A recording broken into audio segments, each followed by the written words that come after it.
Bonjour à tous et bienvenue dans cette nouvelle vidéo où je vais répondre à quelques questions que j'ai sélectionnées dans les commentaires. D'ailleurs, je vous invite à poser vos questions dans les commentaires plutôt que d'envoyer un mail par exemple. Comme ça, tout le monde peut voir les réponses qu'on met. Et puis, s'il y a des gens qui veulent ajouter des éléments qu'ils connaissent, ou qu'on aurait oublié ou qu'on ne connaît pas, bah, ça peut créer une sorte d'émulation. Dans les commentaires, je pense que c'est une bonne idée. Voilà, donc première question de Lanka Naharu, je pense que ça se prononce comme ça, qui dit waouh, c'est magnifique, bravo pour votre travail. Bah déjà, merci beaucoup. Si jamais vous avez le temps, pourriez-vous me dire d'environ combien a coûté la maison? Combien a coûté la maison? Et si possible, quelles économies vous avez pu faire avec vos choix? Merci beaucoup. Alors, le prix de la maison, c'est vrai que c'est une question qui revient souvent. On est aux alentours de 80 000 euros. Et puis si on compte un petit peu tout ce qui est chantier participatif, toute la nourriture, l'essence, tout ça, on s'approche plus des 100 000 euros.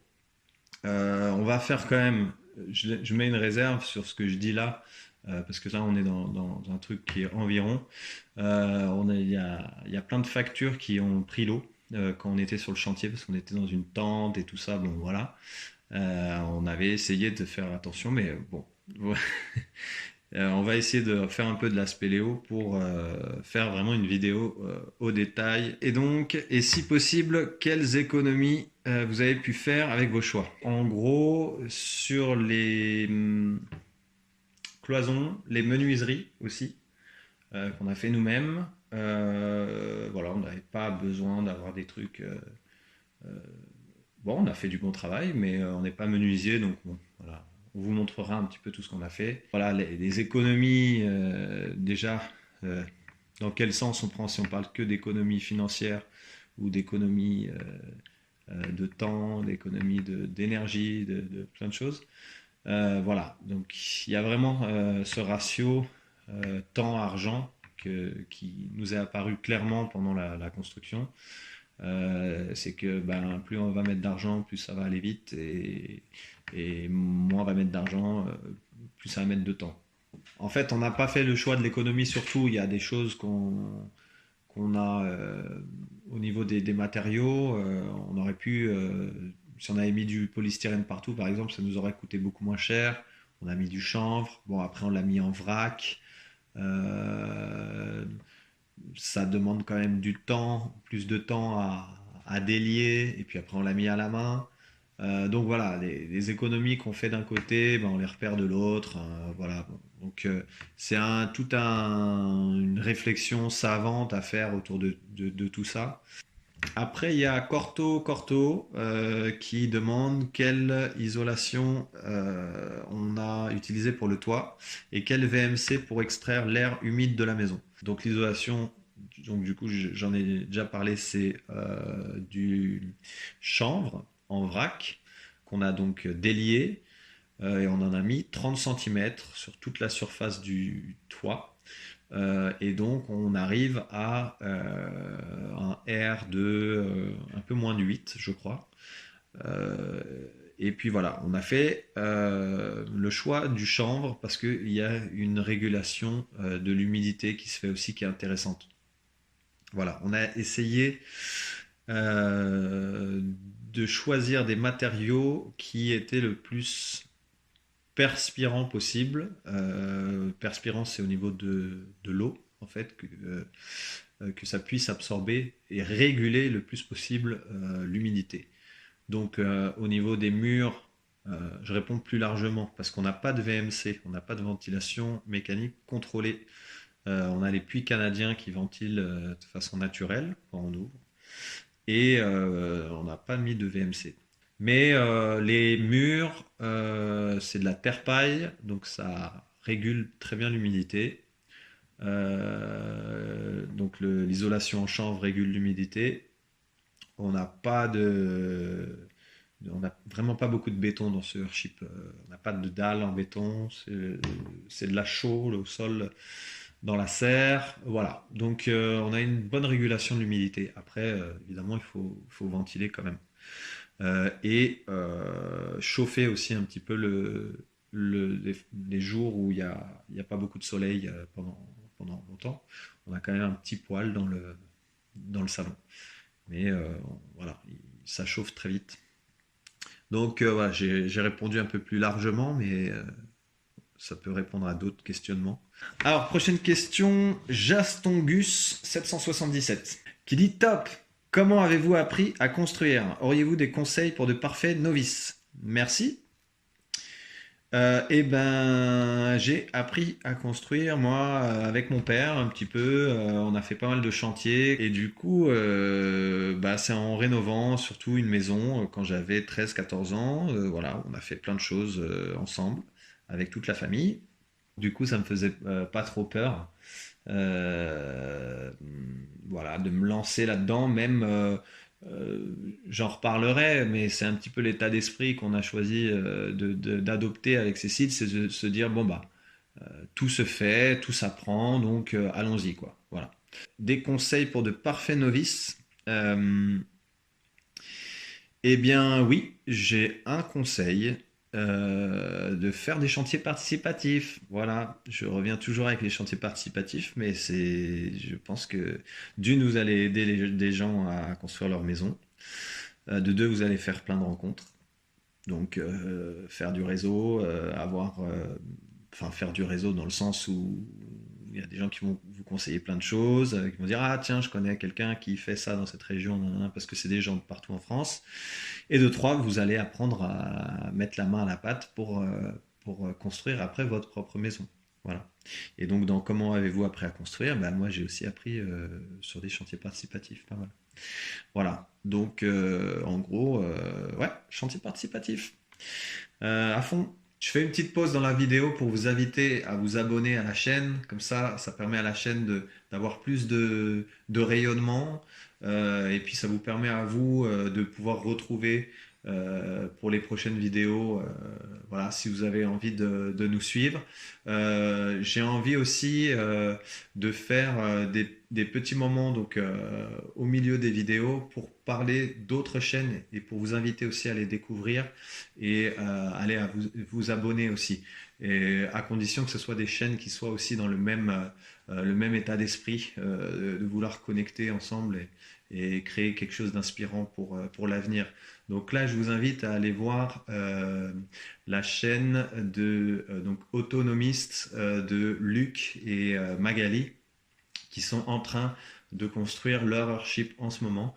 Donc là, vous pouvez voir vraiment les étapes en live. Nous, on fera une rétrospective de ce qu'on a fait parce que ça prend beaucoup de temps et d'énergie de faire ça pendant qu'on fait un chantier. Donc on a un peu abandonné l'idée, mais on a plein de photos, on va pouvoir revenir dessus, on va partager les plans et tout. Voilà, je ferme la parenthèse et je vous laisse suivre la suite. Donc, question suivante, Guigui du 47 qui dit comment avez-vous eu les pneus? Voilà, et il y a donc Marionnette qui lui répond un peu en, en taquinant, hein, Marionnette qui dit ils les ont volés sur le parking de Leclerc. Donc voilà, ça blague dans les commentaires, c'est bien, on aime bien, on a rigolé. Voilà, Guigui, c'est pas, faut pas le prendre mal, hein, c'est une petite vanne. Et ta question, n'empêche, est quand même intéressante. On est allé les chercher dans des garages, dans 3 ou 4 garages à côté de chez nous, et dont un garage qui était désaffecté, où il y avait un gros tas de 1000 pneus. Et voilà. Et donc c'était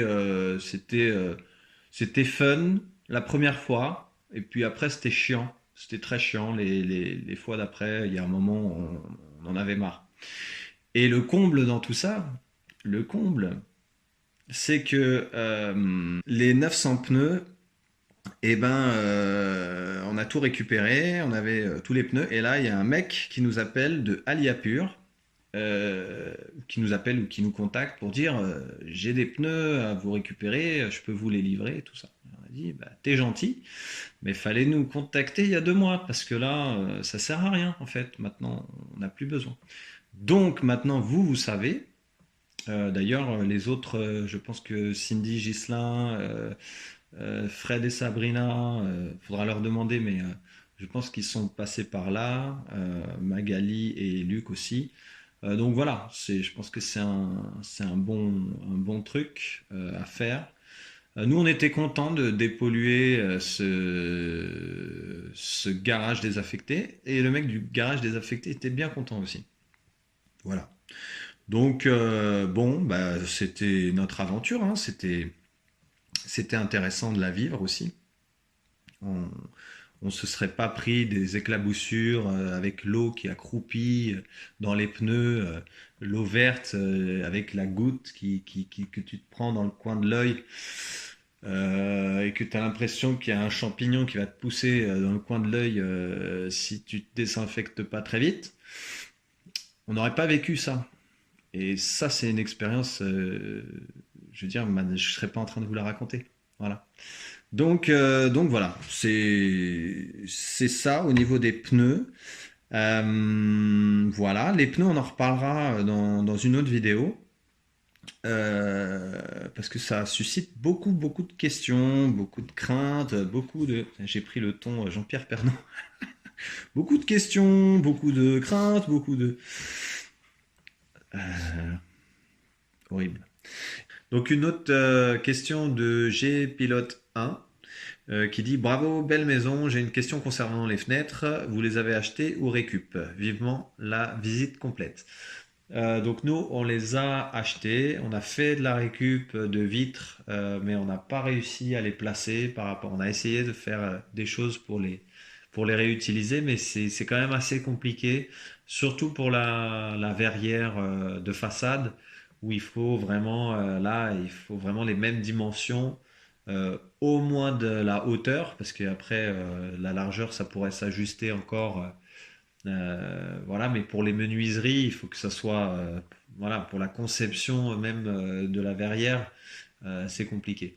Après, si on a des vitres en amont, avant de faire le plan, il y a des choses qui peuvent être imaginées sur le plan architectural ou quoi.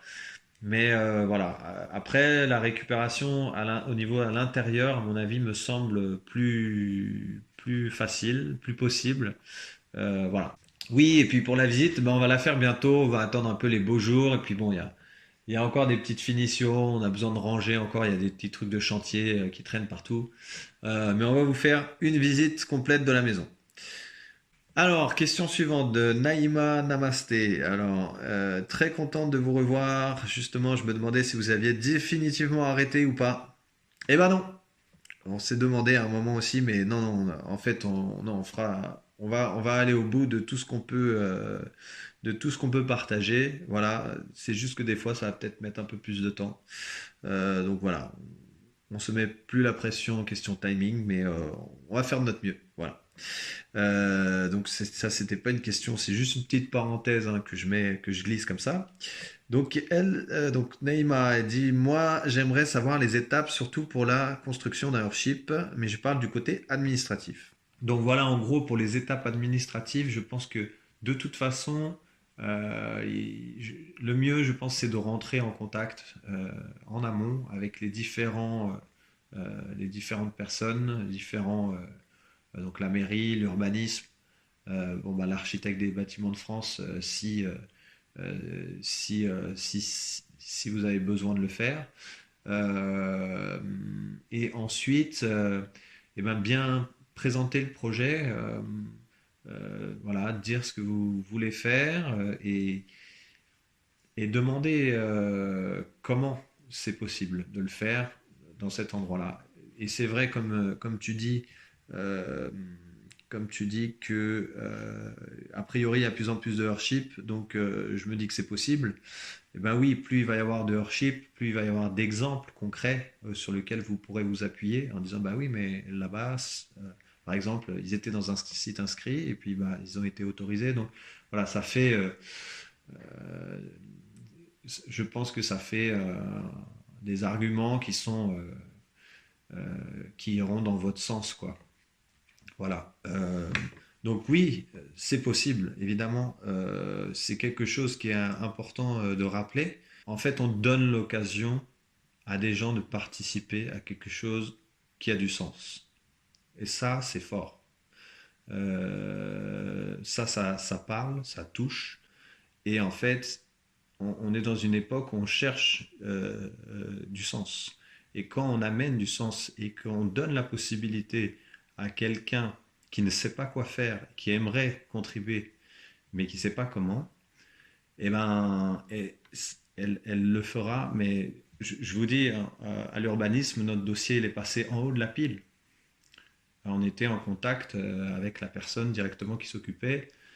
Voilà, on n'a pas du tout été pistonné, c'est juste que voilà, ça, c'est un super projet, ça plaît. Ah, on n'a pas l'habitude de voir ça. Ah, ça fait du bien. Ah, c'est bien. Ah, voilà. Et donc, euh, les, il y a beaucoup de gens qui peuvent adhérer à ça.